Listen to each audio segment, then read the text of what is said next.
MLB.com's Richard Justice with Armin and Levac on 104.5 The Team. And Richard, we're looking at the Yankees, who took 2 of 3 from the Mets this weekend. They calmed down the nerves a little bit here in the Albany area. How confident should we be about the Pinstripes being able to secure that wild card spot?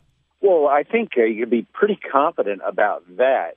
But I think the Yankees, like 6 or 7 other teams, have some real issues with the pitching depth. But that's the landscape of baseball, and that's what you're going to get at this time of year.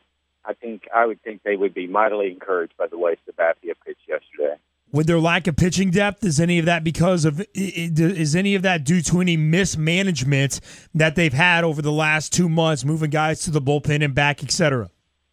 No, I don't see it that way. I just see it as Ivan Novas having a comeback year from surgery, Pineda, the same thing.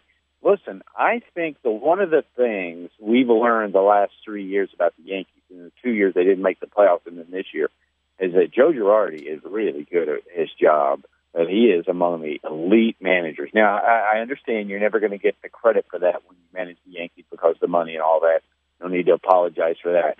But, no, I trust him. I trust Larry Rothschild and all the people and Brian Cashman that deal with pitching. Mismanagement would not be a word I'd use in connection with the Yankees. Richard, what do the Yankees need to do in this 3-game series against Toronto for Yankees fans to keep hope of an AL East title alive? Look, if they end up in a winner-take-all game against the Astros, Angels, or Twins, that's fine. You know, I think they've got a great chance of hosting the game. It's going to be it's a very tough place to play for opposing teams. You have a bunch of guys with track records for winning. So however it plays out, look, Toronto's got all kinds of pitching issues too. I mean, who pitches the second game of a postseason series for Toronto? I mean, that tells you the state of their pitching. They're a very good baseball team, and they're weakened not having Tulo in the lineup, but they're really good. These are 2 very, very good baseball teams, and if either one of them ends up playing in the World Series, no one should be surprised. Richard Justice of MLB.com with Armin and Levac on 104.5 The Team, at Richard Justice on Twitter. So from Yankees land and the Yankees perspective, who's the one team in the wild card race that Yankee fans should not want to see, Richard? Well, I would think that would be the Astros because they have a dominant number 1 starter. He got his butt beat in Arlington, Texas last weekend. But Dallas Keuchel is capable of coming into a place like Yankee Stadium, especially given the dimensions of the ballpark. And throwing a shutout. And he's had a great year for the probable American League Cy Young Award winner. But on the other hand, you know, the Angels can throw some guys at you, you know, some veteran guys, and they have that veteran lineup. They have the best player on earth, Mike Trout. So, but if I'm the Yankees, I wouldn't want to see the Astros. Richard, we had on Buster Olney last week who picked the Rangers to be the American League team in the World Series. Would you agree with that? I would have agreed with it when Buster said it. And it's funny how things change, because if you looked at the Rangers 10 days ago, you'd say, okay, dominant team now in that they've been remade with Martin Perez, with Derek Holland, with Cole Hamels.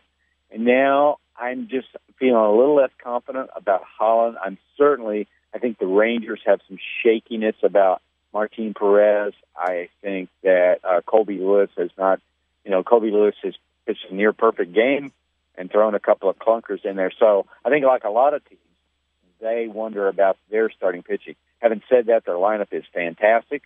Prince Fielder is having a big comeback year. And if they get a lead into let's say the 7th inning, the fortification that John Daniels has done to the bullpen makes them very formidable. So, you know, they have a great pitcher in game 1, Cole Hamels, and maybe potentially game 2. The other side of that argument was, well, other than Texas, who do you like better in the American League? Kansas City has some massive pitching problems of their own in terms of Johnny Cueto. And, out west, you got a bunch of teams fighting it out. Richard, when you look at the other New York team, the Mets, the Mets fans are all cautiously optimistic. Some of them still afraid of a decline like in 2007. Should they get over that? Is this team completely better than that 2007 team?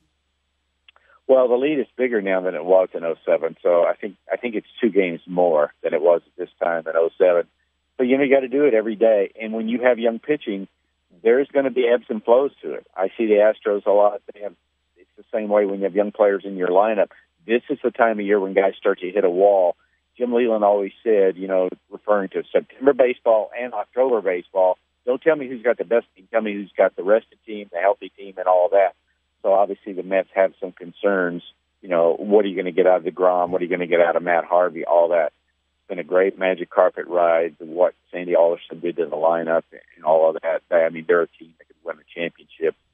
But like others, they have some problems at this point. I do think they're so solid up and down. This is the team they thought they would have. Their optimism for this year was based on not just DeGrom, but on the catcher, on the first baseman, on the center fielder, all that.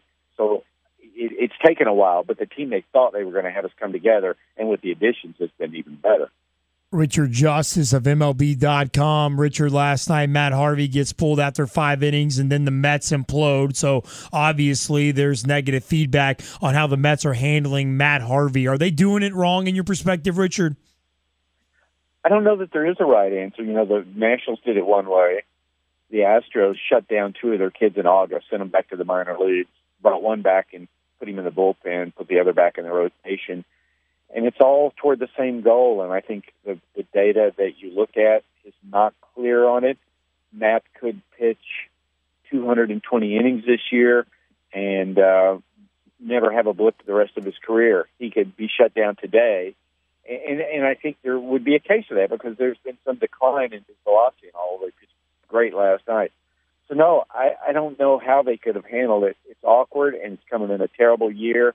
And I just think what the Mets have to do is listen to Matt, and Matt has to be honest with them. So I think they would be better off. Their plan all along was about 180 innings in the regular season plus the postseason. They would have been better served if the agent had not said anything, and then Matt followed up by reinforcing what his agent said and then taking it all back. It got to be a mess, but it was a mess of his own making.